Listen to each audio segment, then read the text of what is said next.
एक धन्ना जी करके भगवान के भक्त थे, छोटे से थे। घर में संत आए, संत शालिग्राम भगवान की सेवा करते थे। अब धन्ना जी बैठ करके देखते थे और देखते ही बड़े खुश होते थे। कभी दही से स्नान, दूध से स्नान, पंचामृत से स्नान, जल से स्नान, इत्रादि लगा के, तिलक लगा के उनकी आरती पूजा, तुलसी अर्पण, ये सब देख करके धन्ना जी को बड़ा आनंद आता था। अब भले ही खेल के रूप में सही, धन्ना जी को बड़ा मन लगता था उससे। कुछ दिन बाद संत जाने लगे तो धन्ना जी रोने लगे, बोले कि आप तो चले जाओ लेकिन अपने ठाकुर जी मुझको दे जाओ, उनकी सेवा मैं करूंगा। अब तो इतना रोए, इतना रोए, इतना रोए धन्ना जी कि संत का निकलना मुश्किल हो गया। तो संत ने क्या किया, रात्रि में धन्ना जी सोए, बाहर से काला काला एक पत्थर ले आए और उस पर इत्रादि लगा के, उसको तिलक विलक लगा के, उसको सिंहासन पर बैठा दिया और अपने ठाकुर जी को नीचे बैठा दिया। धन्ना जी सुबह बोले, संत जी आप मत जाओ, छोटे बालक।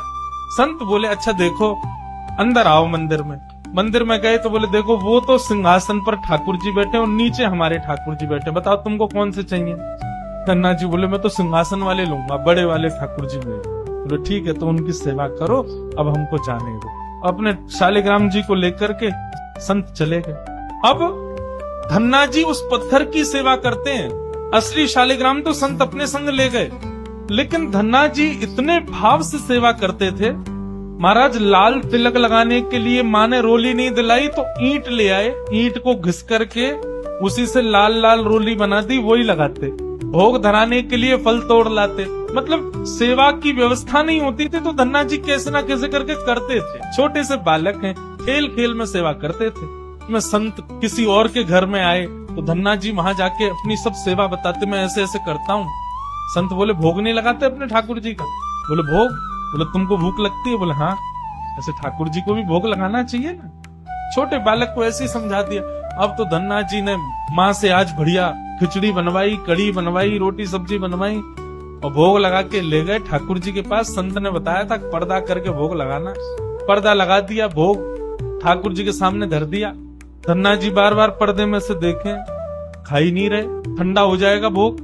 ठाकुर जी खा लो जल्दी से, देखो बढ़िया गरम गरम कढ़ी लाया हूँ और खिचड़ी बनाई, मैया ने घी डाला उस पर, पालो प्रेम से।